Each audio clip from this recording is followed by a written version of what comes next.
안녕하세요. 시청자의 입장에서 사연을 듣다가 사연의 주인공이 되니 기분이 이상하네요. 수많은 사연자분들도 저와 같은 기분이었을까 하는 생각이 듭니다. 저는 30대 후반 여성이고 남편의 외도로 이혼을 하게 되었습니다.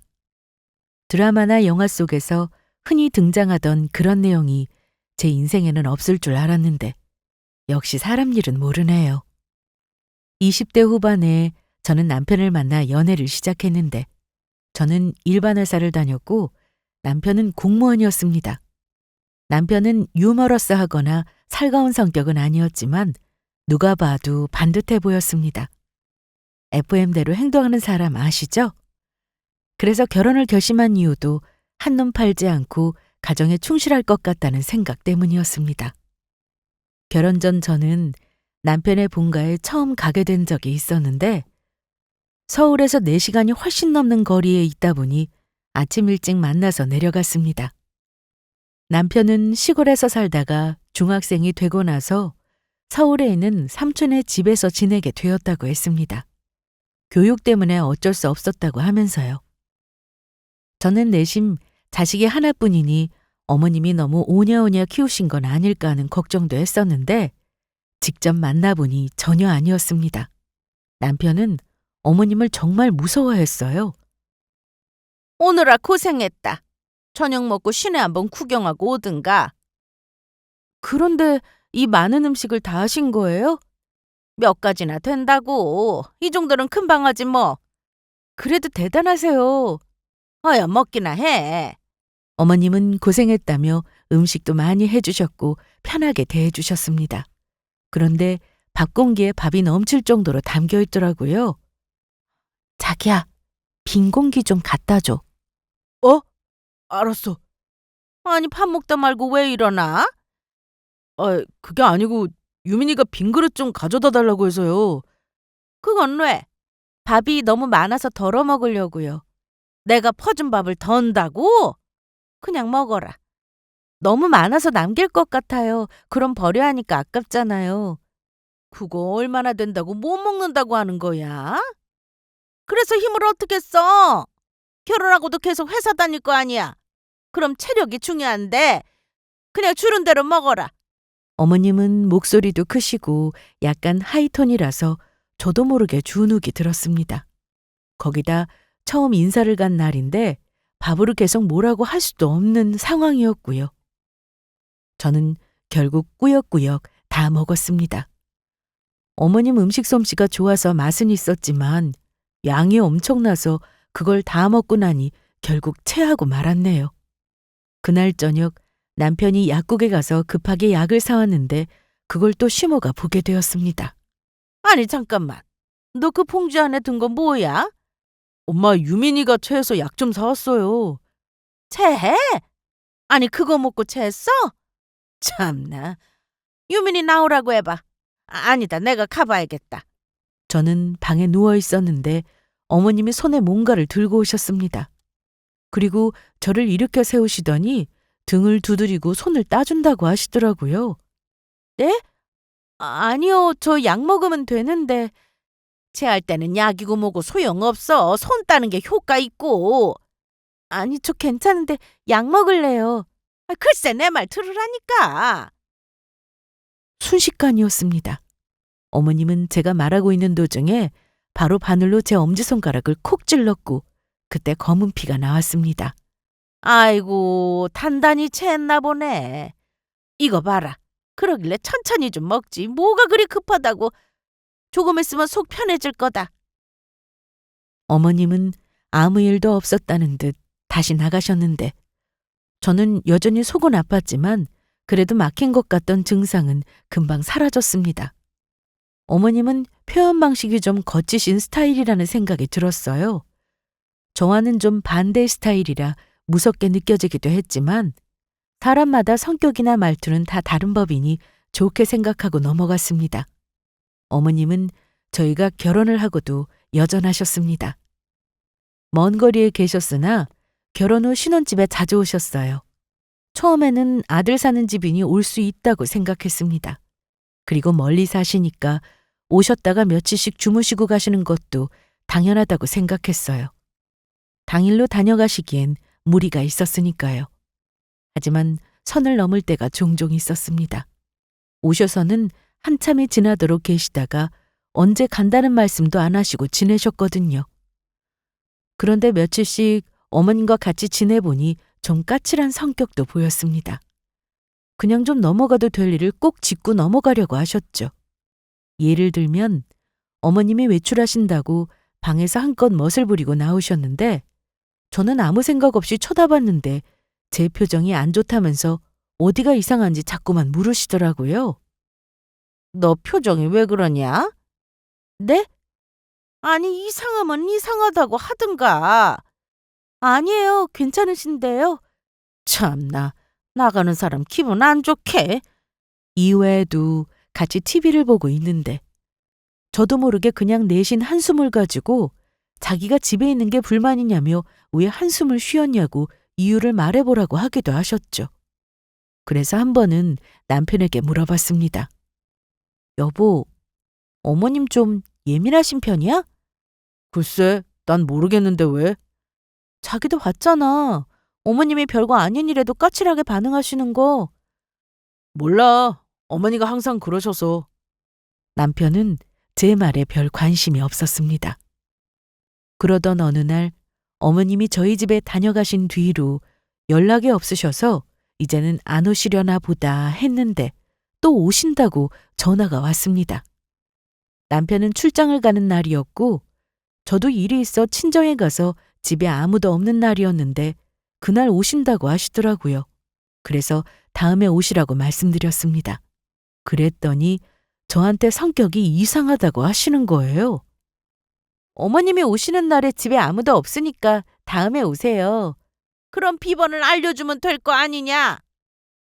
현관 비번을 알려드리면 연락도 없이 찾아오시는 날이 많을 것 같아 순간 대답을 못하고 망설였는데 그랬더니 어머님은 기분이 상하셨는지 그냥 전화를 끊어버리셨습니다. 다시 전화를 드렸지만 받지 않으시더라고요. 그래서 저도 더는 전화를 안 드렸습니다. 그런데 설마 했던 일이 생기고야 말았습니다. 오랜만에 친정에 와서 가족들하고 있는데 어머님한테 전화가 와서 받았습니다. 네, 어머님. 너 지금 어디냐? 저 친정이에요. 저번에 말씀드렸잖아요. 그랬지. 그런데 넌 집에 이게 뭐냐? 아주 엉망이네. 네? 혹시 저희 집에 오신 거예요? 그래. 지금 청소 중인데 베란다에 있는 판자는 버리면 되는 거야? 내가 마음대로 버리면 안 될 것 같아서 물어보려고 전화했다. 아니, 어머님 오늘 오신다고 안 하셨잖아요. 내가 분명히 올라간다고 했는데 무슨 말이야? 아, 진짜 어머님 못 말린다. 왜 그래? 시어머님 오셨대? 그럼 가봐야 하는 거 아니야? 오늘 자고 가려고 했는데. 그래도 시어머니 혼자 계실 텐데 얼른 가봐. 알았어. 저는 어머님이 집에 오셨다는 말에 급하게 집으로 갔습니다. 도착해보니 어머님이 이미 청소를 다 끝내놓은 상태였어요.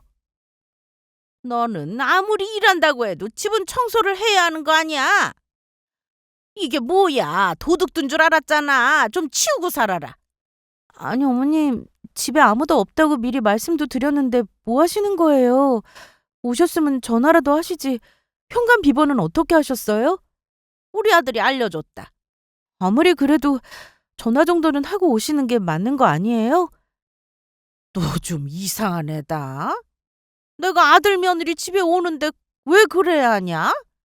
사돈이 이렇게 오셨어도 너 이렇게 했을 거야? 저희 부모님은 비번도 모르시고 오시면 미리 말씀하고 오세요. 저희 일정에 맞추신다고요. 대체 내가 잘못한 게 뭐냐? 청소를 해줬으면 감사합니다 해야지. 아니야? 저는 싫어요. 어머님, 앞으로 정리 잘하고 살 테니까 앞으로 오실 때 연락하고 오세요. 그리고 오시더라도 제 살림에 손대는 건 싫습니다. 그랬더니 어머님은 계속 화를 내시긴 하셨지만 그래도 알겠다고 하시더라고요.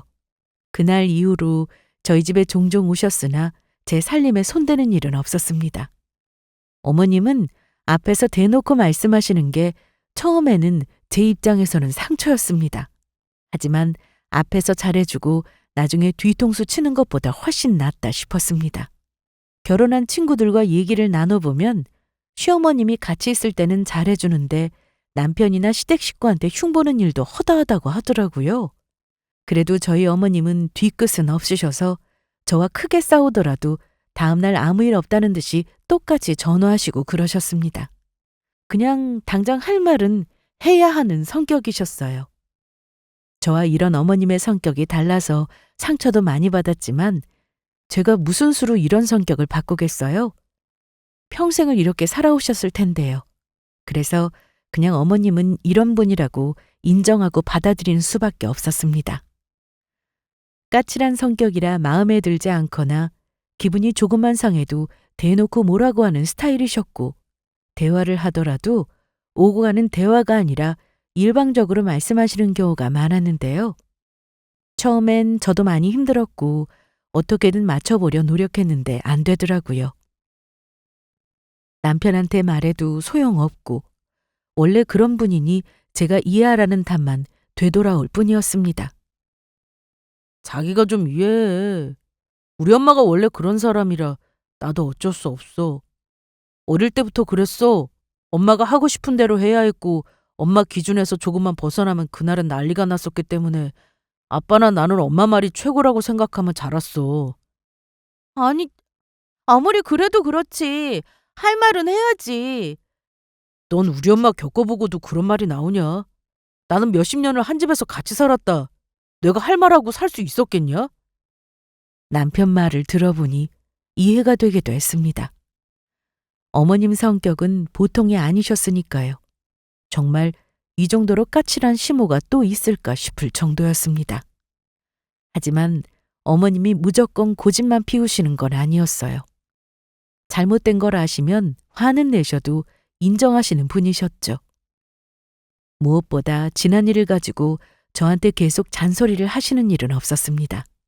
그날 다 얘기하고 끝내는 스타일이었죠. 그런데 딱 하나. 어머님이 잘 모르시는 게 있었는데 그건 바로 남편이었습니다. 어머님은 본인 아들이 어릴 때부터 자기 말에 토달지 않고 시키는 대로 하고 살았다고 하시면서 잘 키워서 저한테 보낸 거라며 자기한테 고마워하라는 말씀을 하신 적이 있었습니다. 뭐 틀린 말은 아니었어요. 남편이 연애 때도 그렇고 신혼 때도 잘했거든요. 부탁하면 군말 없이 잘 들어주었죠. 자기야, 이것 좀 버려줘. 뭐가 이렇게 많아? 얼른 받아. 저기 음스카드 가지고 가고? 알았어. 또 버릴 건 없어?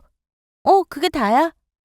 버리기 싫은 음식물 쓰레기도 얘기만 하면 잔소리 없이 버리고 왔고 주말에 재활용 버리는 날에도 혼자 정리하더니 말도 없이 버리고 오곤 했습니다. 물론 저도 같이 했어요. 그런데 저는 회사가 집에서 너무 멀어서 남편이 평소 퇴근하고 집에 오면 저보다 먼저 도착해서 집안일을 할 때가 많았습니다. 그러니 그런 점에 고맙기도 했고 시어머님만 아니면 저희 둘은 문제없이 잘 지냈습니다. 무엇보다 남편한테는 어머님에 대한 얘기를 안 했어요. 자기 엄마를 나쁘게 말하는데 기분 좋을 사람이 어디 있겠어요? 그래서 저는 항상 어머님과 다투더라도 제 선에서 해결하고 끝냈습니다. 그러던 어느 날 남편이 저와 달리 너무 심할 정도로 야근을 자주 했습니다. 일이 바쁜가 보다 생각했지만 이틀에 한 번꼴로 늦게 들어오더라고요. 보통 퇴근하고 집에 오면 남편이 먼저 와 있어서 집도 깨끗하게 정돈되어 있었는데 문을 열고 들어오면 집안이 깜깜했어요. 뭐 저도 종종 야근을 하니 이해는 했는데 아무리 그래도 이렇게 자주 늦게 끝날 수 있나 싶더라고요. 그래서 직장 동료에게 한번 물어봤습니다.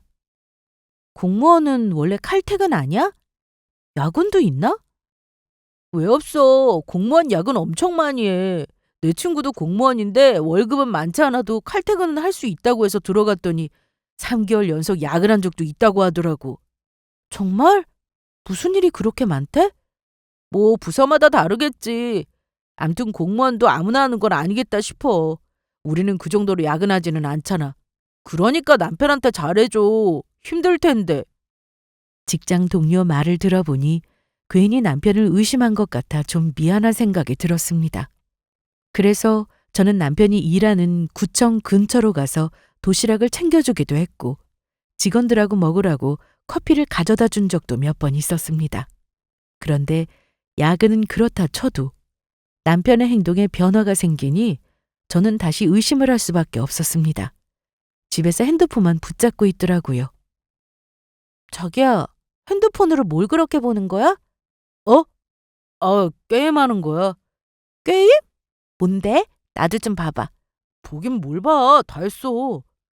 평소 게임 같은 건 관심도 없던 사람이라 좀 이상했죠. 그래도 바람은 아닐 거라 생각했습니다. 남편은 자기 물건에 손대는 걸 싫어해서 저도 손대지 않고 지냈는데요. 우편물도 남편 이름으로 온 건 절대 뜯어보지 않았습니다. 남편의 핸드폰도 마찬가지였죠. 어디에 두던 저는 남편 폰을 마음대로 들여다보지 않았어요. 그래서인지 남편은 폰을 잠그지 않고 사용했습니다. 그런데 어느 날 남편이 잠깐 화장실에 간 사이 남편 폰에 진동이 오더라고요. 슬쩍 보니 미리 보기 창으로 메시지 일부가 보였는데 그 내용이 좀 이상했습니다. 보고 싶으니까 전화 주세요. 이런 내용이었죠. 저는 일단 보고도 모른 척 했습니다. 누가 보낸 건지도 모르고 함부로 의심했다가 아니면 어쩌나 하는 생각도 들었거든요. 이런 일이 처음이라 어떻게 해야 하나 고민하다가 친한 친구에게 이 사실을 털어놓게 됐어요. 유민아, 일단 섣불리 행동하지 말고 증거부터 잡아. 남편한테 아직 아무 얘기도 안 했지? 아무 증거도 없이 물어봤다가 혹시 더 숨기면 괜히 너만 의부증 환자 취급받아. 친구의 말대로 일단 모른 척하고 지냈는데 증거를 잡고 싶어도 남편이 기회를 주지 않았습니다. 거기다 제가 계속 의심하게 된 건 전에는 구청 근처에 왔다고 하면 남편이 잠깐이라도 내려왔지만 이제는 바쁘다며 오지도 못하게 했습니다. 나 지금 구청 앞이야. 뭐? 왜 말도 없이 왔어? 집에 갈까 하다가 다시 온 거라. 잠깐 내려올래? 나 이미 나왔어. 그럼 집에 갔단 말이야? 아니, 그건 아니고 직원들하고 저녁 먹고 들어갈 거야. 이런 식으로 제가 남편 직장 근처에 가도 얼굴 보기가 힘들었습니다. 같이 집에 있더라도 핸드폰은 손에서 놓질 않으니 제가 확인할 방법이 없었고 집에 늦게 와서 얘기도 할 수 없으니 답답했어요. 그러던 어느 날 남편이 해외 출장을 간다고 했습니다. 출장? 어디로? 일본으로 정해줬어. 얼마나 있다 오는데? 1박 2일이지 뭐. 근데 일본에 무슨 일 때문에 가는 거야? 나도 자세히는 몰라. 가봐야 알지. 차장님하고 가는 거야. 그러면서 남편은 회사에서 출장 공지가 내려왔다며 그 내용을 저한테 보여주었습니다. 직인도 찍혀 있었고 날짜며 장소며 정확하게 적혀 있었죠. 그래서 저는 잘 다녀오라고 했습니다.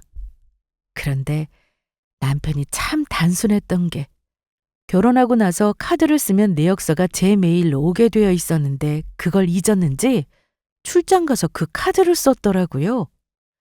평소에 메일로 오는 카드 내역서를 잘 안 봤는데 남편의 바람을 의심하기 시작하면서 꼬박꼬박 챙겨봤더니 드디어 증거가 잡혔습니다. 면세점에서 화장품을 결제한 내역이 나왔고 그 외에도 이것저것 많이 샀더라고요. 거기다 출장을 간 거면 회사에서 숙박 장소로 다 예약을 해줬을 텐데 남편이 따로 결제를 했습니다. 출장을 간 날 카드를 많이 쓰길래 제가 전화를 걸어봤는데 받지 않았어요. 그래서 집에 오면 물어봐야지 하고 기다렸습니다. 그렇게 출장을 다녀온 남편은 일본 과자 몇 봉지를 건네주었습니다. 분명 카드 내역에는 화장품도 있고 많이 산 것 같았는데 뭔가 이상했습니다. 이게 다야? 일하느라 뭐 사지도 못했어. 그리고 회사에서도 돈도 안 나왔고 그 과자도 내 돈으로 산 거야. 돈도 없고 시간도 없어서 부서 사람들 줄 선물도 못 샀네. 아유, 피곤하다. 나 일단 씻을게. 알았어. 그렇게 남편이 씻으러 간 사이 저는 몰래 캐리어를 열어봤습니다. 특별히 눈에 띄는 건 없었는데 옷 사이에서 뭔가 하나를 발견했습니다. 그건 바로 일본 온천 안내 팜플렛이었어요.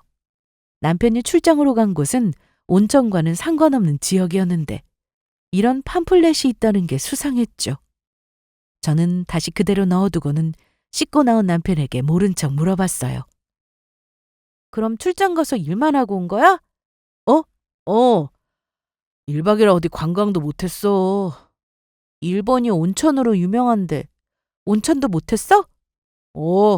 온천 근처도 못 갔어. 남편은 표정 하나 바뀌지 않고 저에게 거짓말을 했습니다. 남편이 결제한 호텔 영수증으로 검색을 해봤는데 온천을 할 수 있는 호텔이었거든요. 이쯤 되니 바람을 피고 있는 건 확실했죠. 평소 항상 폰을 들고 다녀서 제가 볼 수 없었는데 이날은 피곤했는지 일찍 잠이 들었고 제가 흔들어도 잠에서 깨지 않길래 몰래 남편 폰을 들고 거실로 나왔습니다. 급한 마음에 톡부터 확인했는데 역시나 예상했던 대로 여자와 온천에 간 게 맞았습니다. 회사에는 연차까지 썼고요. 톡으로 별 얘기를 다 했더군요. 대화 내용을 보아 상대는 같은 공무원으로 보였습니다. 그리고 계속 오빠라고 부르길래 나이가 어리구나 싶었죠.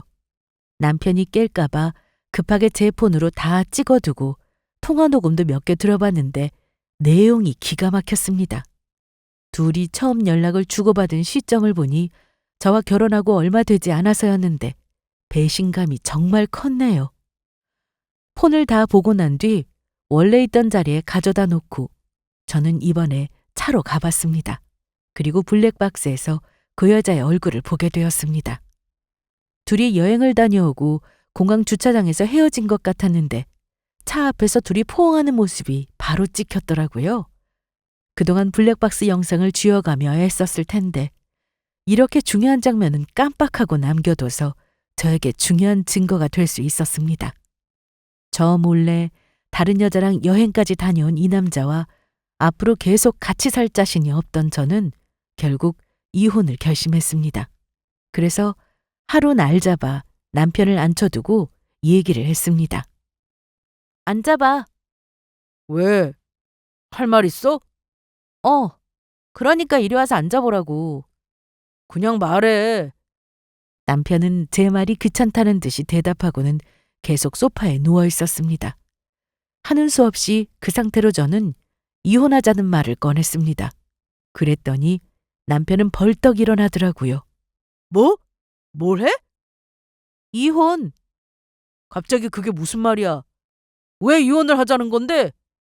그건 네가 더 잘 알지 않아? 아니, 말을 해야 알지. 저는 남편에게 제가 어디까지 알고 있는지를 말해주지 않았습니다. 핸드폰을 봤다고 하면 난리를 칠 것 같아 카드 내역서를 보여주었어요. 내역서를 보고도 딴소리하면 그때는 어쩔 수 없이 핸드폰에 있던 사진이며 주고받은 톡까지 다 보여줄 생각이었는데요. 갑자기 무릎을 꿇으며 얘기했습니다. 여보, 미안해. 내가 잘못했어. 뭐가 미안하고 잘못했는데? 잠깐 미쳤었던 것 같아. 내가 다 정리할게. 정말이야. 다른 여자랑 여행까지 다녀온 사람하고 어떻게 살라는 거야? 이혼해. 제발 한 번만 기회를 줘. 너 내가 다른 남자랑 그러고 다녔으면 용서할 수 있어? 그랬더니 남편은 아무 말 못했습니다. 그날 이후로 남편은 퇴근 후 집에 와서는 제 앞에서 빌었습니다. 용서해달라면서 울기까지 했죠. 자기야, 용서해줘. 네 화가 풀릴 때까지 나 때릴래? 저리 가. 진짜 잘못했어. 그리고 나 정리했어. 깨끗하게. 정말이야. 그 말을 나보고 믿으라고? 그리고 실컷 즐겨놓고는 이제 정리했으니 용서해달라? 실수야. 내가 그때 잠깐 어떻게 됐었나 봐. 처음부터 그러지 말았어야지. 그러니까 내가 이렇게 빌잖아. 남편은 이혼만은 절대 안 된다며 버텼고 그러면서 자기를 지켜봐달라고까지 했습니다. 하지만 저는 이미 변호사를 만나서 이혼 소송 준비도 하고 있던 중이었습니다. 남편이 순순히 이혼을 해주지 않으면 소송을 걸어야 했으니까요. 저는 이미 같이 살 생각을 하지 않고 있었지만 남편은 퇴근하면 지금 퇴근했다고 문자를 보내고 중간에 어디까지 왔다고 연락을 해왔습니다. 그리고 주차장에 도착 후 이제 5분 내로 집에 도착한다면서 본인 동선을 저에게 보내왔어요. 나왔어, 여보. 우리 오랜만에 산책이나 갈까? 뭐? 에이, 가자. 어? 이거 안 나? 알았어, 미안해. 남편은 갑자기 저에게 잘하려고 했지만 저는 와닿지 않았어요. 더럽게만 보였죠. 매일같이 집에 와서 저한테 뭐 해줄까 하면서 말을 걸고 알아서 쓰레기를 버리던 남편이었습니다. 하지만 정말 사람은 변하지 않더라고요. 남편은 자기가 한 말을 한 달도 못 채우고 다 지키지 못했습니다. 퇴근하면 바로 집에 오더니 언젠가부터 다시 늦기 시작했죠. 저는 남편의 핸드폰에서 상간녀의 이름과 연락처 그리고 집 주소까지 알고 있던 상황이라 혹시나 하는 마음으로 그 여자의 집 근처에 갔다가 남편이 아직도 그 상간녀를 만나고 다니는 것을 알게 되었습니다. 남편이 정리를 하든 아니든 어차피 저는 이혼할 생각이었지만 끝까지 거짓말하고 저를 속인 남편이 괘씸해서 바로 이혼 소송을 시작했습니다. 야, 너는 내가 이렇게 노력하는데도 이럴 거야? 뭘 노력했는데? 내가 그동안 집에 오고 매일같이 네 앞에서 무릎 꿇고 빌었잖아. 내가 그러라고 했어? 네가 원해서 한 거잖아. 네가 생각하기에도 잘못을 했으니 그런 행동을 한 거 아니야? 그래, 내가 죽일 놈이다. 아무리 그래도 용서해달라고 싹싹 비는데 거기다 대고 이혼 소송을 걸어? 잘못은 본인이 해놓고 오히려 저한테 화내는 모습에 기가 막혔습니다. 아이씨, 야, 너 하고 싶은 대로 해. 나도 나 하고 싶은 대로 하고 살 테니까. 짜증나. 그날 이후 남편은 집에도 잘 들어오지 않았습니다. 나중에 알았는데 옷장 하나 있던 작은 캐리어에 옷까지 싸들고 나갔더라고요. 저는 그때 이혼 소송을 해서 이혼을 한들 그게 과연 잘하는 걸까 하는 생각도 들었습니다. 제가 이혼해주면 두 사람은 더 행복하게 잘 살 것만 같은 생각도 들었거든요. 매일 밤 인터넷을 검색해보며 저 같은 사연 있는 사람이 있는지 찾아봤는데 어떤 분은 누구 좋으라고 이혼을 해주냐며 끝까지 버티고 있다는 분도 있었습니다. 그래서 저도 그렇게 해볼까 하는 생각도 해봤어요. 하지만 그렇게까지 하고 싶지는 않았습니다. 제 인생도 중요했으니까요. 이왕 이렇게 된 거 남편과 갈라서고 그 여자한테는 상간녀 소송에서 끝내자는 생각을 하며 지냈습니다. 그러던 어느 날 밤 12시가 넘은 시간에 어머님한테 전화가 왔습니다. 내가 너 언제 전화하나 기다렸다. 네? 이 시간에 무슨 일로 아직 안 주무셨어요? 내가 지금 잠이 오겠니? 어제 무슨 날인지 잊었어? 어머, 어머님 생신이었네요. 제가 깜빡했어요. 신경 쓸 일이 좀 많아서. 아니, 뭐가 그렇게 넌 바빠서 내 생일을 안 챙기고 넘어간 거야? 1년에 한 번인데 그걸 잊어? 어떻게 이래? 죄송해요, 어머님. 이미 지났으니 내가 더는 말 안 하겠다만 앞으로 지켜볼 거야. 기본은 하고 살자. 알았니? 전화를 끊고 나니 짜증이 났습니다. 생일 못 챙긴 걸로 서운할 수는 있지만 그렇다고 밤 12시가 넘어서 전화하는 건 좀 아니다 싶었거든요. 할 말은 하고 사셔야 하는 분이라는 걸 잘 알지만 자기 아들이 뭐하고 돌아다니는지는 알지도 못하시면서 저러시니 신경질이 났습니다.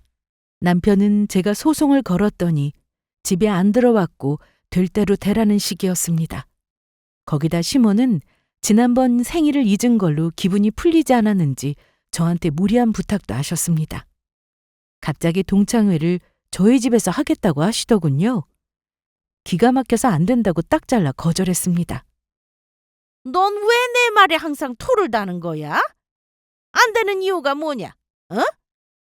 그럼 어머님은 왜 저희 집에서 동창회를 하려고 하시는 거예요? 그 이유가 뭐예요?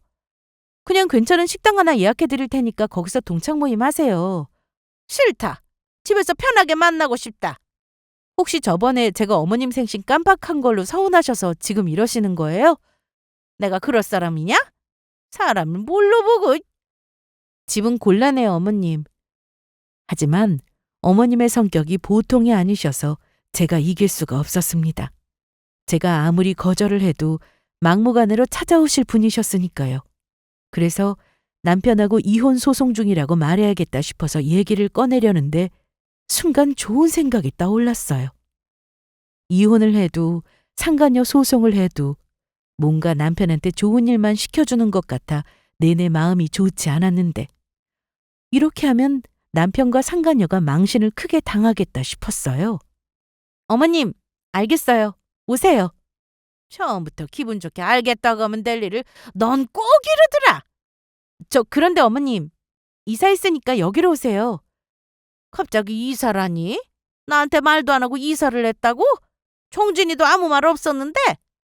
그렇게 됐어요. 미리 말씀드리면 신경 쓰실까봐 이사하고 말씀드리는 거예요.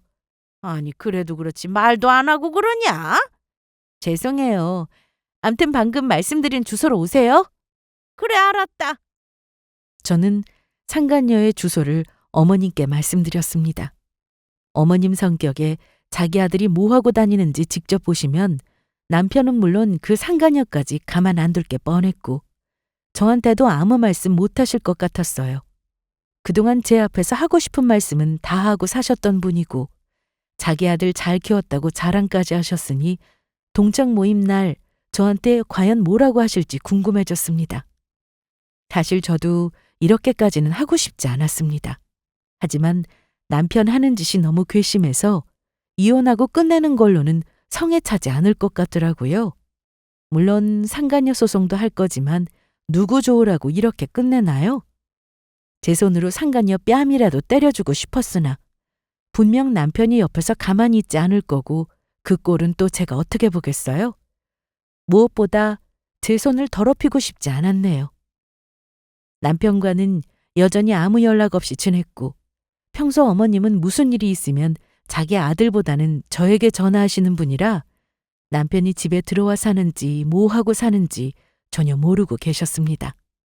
그래서인지 갑자기 이사를 갔다고 하는데도 남편한테 확인 전화도 안 하신 것 같았어요. 그랬다면 남편이 이렇게 조용할 리가 없을 테니까요. 그리고 드디어 어머님의 동창의 날이 되었습니다. 주말이었고 어머님은 예정대로 친구분들과 함께 제가 말씀드린 주소로 오신다고 하셨습니다. 버스를 타고 오셨는데 버스 터미널에서 저에게 전화를 하셨어요. 지금 터미널 도착했다. 네, 어머님, 일찍 오셨네요. 그래, 그럼 우리 이제 너희 집으로 갈게. 전화를 끊고는 저도 준비 후 상간녀의 집으로 향했습니다. 어머님은 이미 도착하고도 남을 시간이었고 저는 일부러 조금 늦게 갔는데 그 상간녀의 집 앞까지 갔더니 안에서 큰 소리가 나고 있었습니다. 밖에서 어머님의 목소리가 가장 크게 들렸죠. 저는 벨을 눌렀고 문을 열어준 사람은 어머님의 친구분이었습니다. 그렇게 집 안으로 들어갔는데 제가 생각했던 그 이상이었어요. 어머님이 크게 혼내고 계실 거라 생각했는데 그게 아니었습니다. 상간녀의 머리채를 잡고 계셨어요. 제가 도착한 것도 모르고 어머님은 상간녀에게 욕을 하고 계셨고 남편은 자기 엄마가 무서운지 가만히 서 있었는데 글쎄 속옷 차림으로 서 있었습니다. 주변에는 어머님 친구분들이 다 계셨는데 말이죠. 급한 대로 수건을 허리에 두르고 있긴 했는데 그 모양새가 참 보기 안 좋았습니다.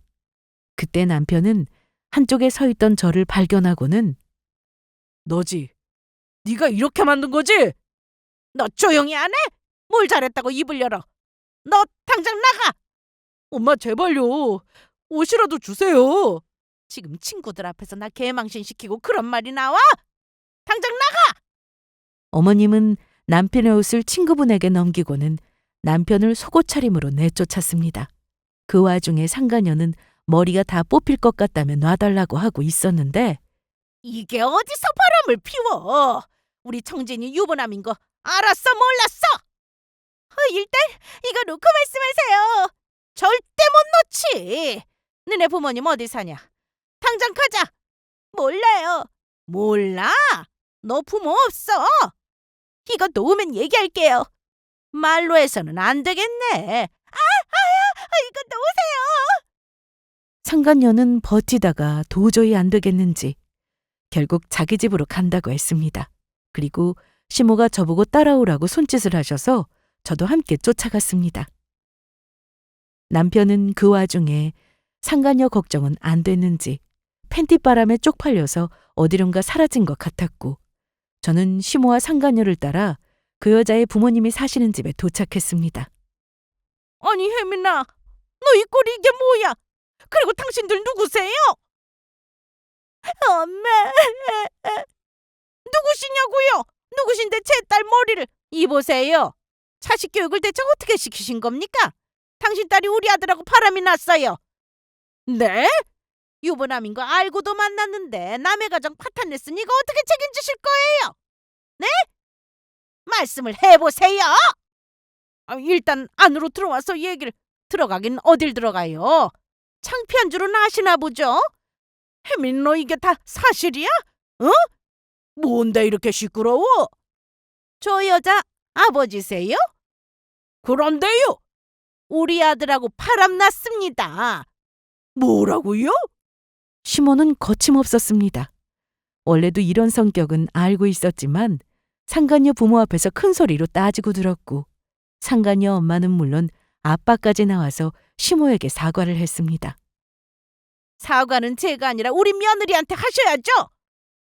미안합니다. 제가 자식 교육을 제대로 못 시킨 잘못입니다. 제대로 하세요. 죄송하게 됐습니다. 앞으로 자식 교육 똑바로 시키세요. 아셨어요? 그리고 이번 일 절대로 조용히 넘어가지 않을 테니까 각오 단단히 하세요. 저는 그렇게 그 자리에서 상간녀 부모한테 사과를 받았습니다. 시모는 정말 대단한 사람이었어요. 그런데 상간녀는 끝까지 잘못했다고 안 하고는 집 안으로 들어가 버렸습니다. 어머님은 그동안 자기 아들이 최고라 생각하시는 분이었는데 이번에는 제 편을 들어주시며 미안하다고 하셨습니다. 집으로 돌아오는 길에 어머님이 저에게 이러시더라고요. 내가 얼굴을 못 들겠다. 아들 하나 있는 거 그래도 잘 키웠다 생각했는데 저럴 줄은 몰랐어. 정말이야. 전 어머님이 제 탓하실 줄 알았어요. 뭐? 정진 씨가 바람 피우는 게 제가 잘못해서 그러는 거라고 하실 줄 알았다고요.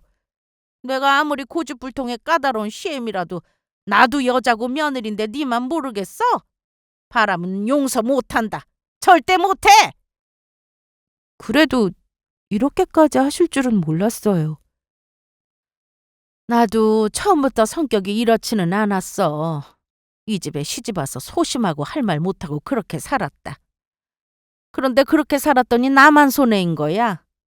네 시아버지가 나랑 결혼하고 얼마 되지 않아서 바람이 났는데 처음에는 용서했어. 시댁에서도 내 탓하면서 참고 살라고 했고 그때는 이혼했다 하면 주변 시선도 생각했어야 했거든. 거기다 친정에서는 이혼하면 집에 올 생각도 말라고 하시니 내가 어떡하니 그냥 살아야지. 그런데 또 피더라. 바람을. 내가 잘해줘도 소용없고 욕하고 때려도 소용없어. 바람 필 사람은 어떻게든 피는 거야. 지금이야 나이 들어서 조용히 사는 거지. 젊었을 땐 말도 못했다. 아버님이요? 그래서 내가 아들 하나 있는 거 지아빠랑 똑같이 살까 싶어서 쥐잡듯이 잡고 엄하게 키웠어. 그랬더니 공부도 곧잘하고 회사도 들어가고 혼자 밥벌이는 하고 살더라고. 그래서 결혼해서도 잘 살 줄 알았는데 어머님은 이런 말씀을 하시며 눈물까지 보이셨습니다. 전혀 예상하지 못했던 상황이라 저는 너무 당황스러웠습니다. 여자한테 관심도 없던 애가 결혼을 하겠다고 너를 데리고 왔는데 딱 보니까 네가 너무 예쁘고 곱더라. 현명해 보이고.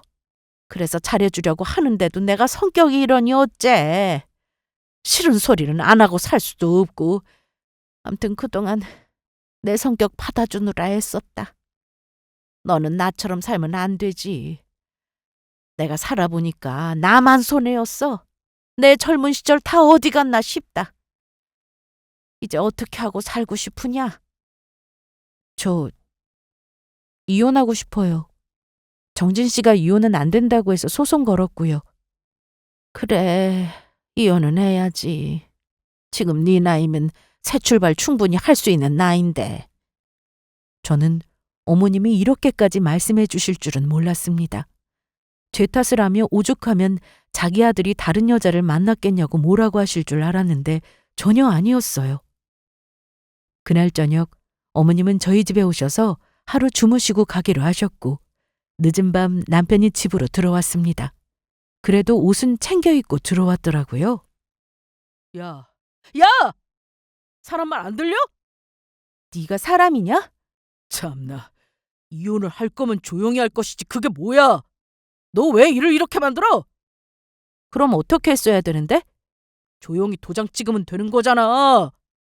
처음에 내가 이혼하자고 했을 때 그러지 그랬어. 절대 이혼은 못하겠다고 버틴 사람이 누구였지? 너 아니야? 그러면서 정리한다고 잘못했다고 빌더니 뒤에선 나 몰래 그 여자 계속 만나고 다녔잖아.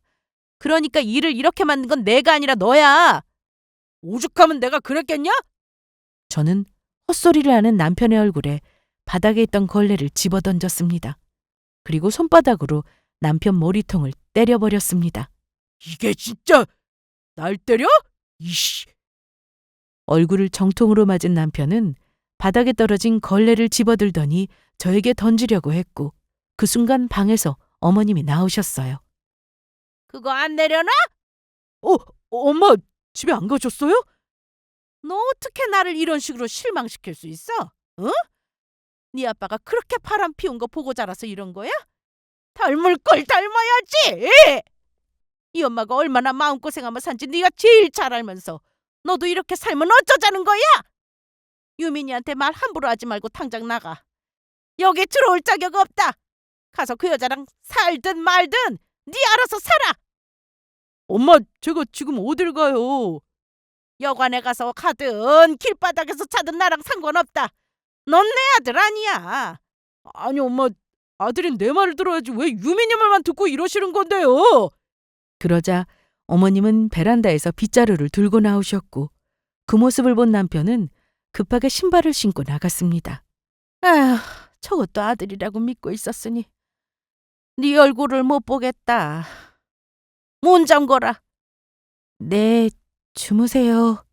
그래, 너도 괜히 그러고 있지 말고 얼른 들어가서 자. 그날 이후로 저는 상간녀 소송도 진행을 시작했습니다. 이혼이 끝나고 상간녀 소송을 할 계획이었는데 그러면 시간만 더 지체될 것 같아서 바로 시작했어요. 남편과 상간녀는 부서는 달랐지만 같은 구청에서 근무하고 있어서 소문도 금방 퍼졌습니다. 이혼 소송은 생각보다 오래 걸리지 않았는데 상간녀 소송은 달랐습니다. 보통 상간녀는 창피해서 재판에 나오지 않는다고 들었는데 남편과 같이 나왔더라고요. 그렇게 하는 이유가 저를 약 올리려고 하는 거라는데 저는 전혀 신경 쓰이지 않았습니다. 오히려 인간이길 포기했나 보다 라는 생각이 들 뿐이었죠. 무엇보다 상간녀는 재판에서 거짓말을 계속했는데 그럴수록 더 불리해진다는 걸 모르는 건지 나오는 대로 말을 하더라고요. 하지만 저는 제가 가진 증거를 믿었고 결국 판사님은 제 손을 들어주셨습니다. 판결이 나오기까지는 시간이 정말 많이 걸렸습니다. 저는 이런 결말을 예상하고는 있었는데 그 과정이 상당히 피말리는 시간이었죠. 상간녀는 위자료 판결까지 나온 마당에 끝까지 저에게 사과를 하지 않았습니다. 그날 어머님도 오셨는데 상간녀는 시모의 얼굴을 보고는 그제야 저한테 사과를 하더군요. 물론 진심이 아니라는 건 저도 잘 알고 있었습니다. 그래도 저한테 고개 숙여 사과했으니 상간녀의 속이 말이 아니었겠다 싶더라고요. 아마 저를 보고 답답하다고 하시는 분들도 계실 겁니다. 그런데 저도 이런 상황은 처음이니 어떻게 하는 게 더 좋을지 몰랐습니다. 뭐가 더 나은 방법인지 고민해야 했고요. 그래도 결국 남편과 끝났고 그 여자한테 불륜녀라는 딱지도 만들어 주었으니 속은 시원했네요. 이날 집에 가려는데 주차장에서 상간녀의 부모를 마주쳤습니다. 내가 가만두나 봐. 당신 내가 폭행죄로 고소할 거야. 뭐? 고소? 그날 제 머리 잡아뜯어서 머리카락이 얼마나 빠진 줄 아세요? 거기다 우리 집 난장판으로 만들어 놓고 조용히 넘어가길 바란 거예요? 하지만 상간녀의 말은 통하지 않았습니다. 그 집 부모가 말렸거든요. 너 조용히 못해? 엄만 대체 누구 편이야? 넌 맞아도 싸. 집에 가서 나한테 더 맞을 줄 알아? 그래도 상간녀 부모라는 사람들은 생각이 똑바로 박힌 분이었나 봅니다. 그렇게 상간녀를 겨우 차에 태워서 돌아갔습니다. 여기서 나는 그만 내려가마. 네, 조심히 가세요. 더 좋은 남자 만나서 살든지 그건 네가 알아서 하고. 넌 어디 가서든 잘 살 거다. 나 같은 사람도 겪었으니. 우리 청진이가 이런 복을 차버렸으니 어째. 어머님은 이 말씀을 끝으로 내려가셨습니다. 그런데 남편은 어떻게 됐는지 궁금하신가요? 일단 상간녀는 쪽팔리다고 사표를 냈다고 해서 알고 있었는데 남편은 어떻게든 돈을 벌어야 했으니 철판 깔고 다닌 모양이었습니다. 하지만 공무원 품위유지 의무 위반으로 징계를 받게 되었다고 하더라고요. 아예 잘린 건 아니지만 그래도 저 같으면 얼굴 들고 회사를 다니진 못할 것 같은데 그거야 전 남편이 알아서 할 문제니 저도 더는 관심 갖지 않았습니다. 이런 남자와 살면서 배신감에 상처도 받고 힘들었지만 그래도 속 시원히 이혼해서 다행이다 싶습니다. 무엇보다 까칠한 시어머님 덕분에 이런 결말이 나오게 된 것 같아 그래도 나쁜 분은 아니라는 생각도 들었죠. 제 사연은 여기가 끝입니다. 지금 저는 그동안의 아픔을 잘 이겨내고 잘 살고 있습니다. 앞으로도 쭉 이렇게 잘 살 수 있도록 응원해 주세요.